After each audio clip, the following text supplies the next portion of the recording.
In today's video, I am going to teach you how to make clickable images in Notion.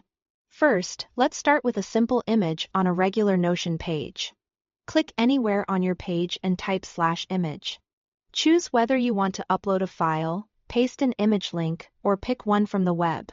Once your image appears, hover over it and click the three dots in the top right corner of the image block. From that menu, select Add Link.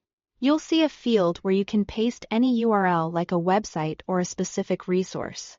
If you'd rather link to another Notion page, start typing its name and select it from the search results.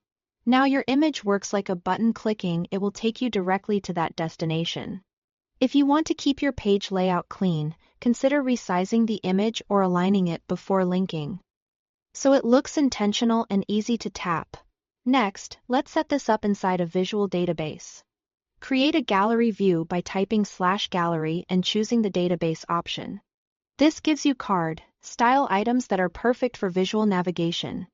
Open the gallery's options and set the card preview to page cover or page content.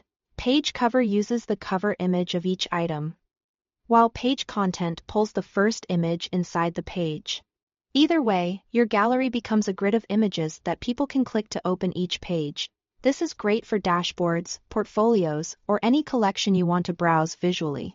Inside each database page, you can place images that act like clickable buttons. Add an image the same way with /image. Then use the three-dot menu on that image to add link. Link it to another Notion page for internal navigation, or paste a full URL to direct people outside Notion.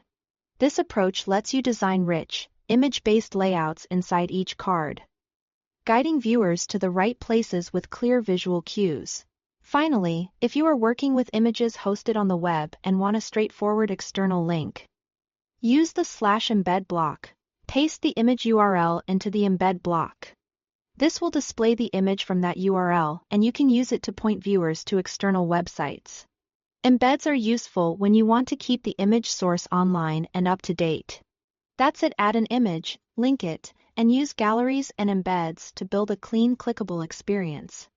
Thanks for watching.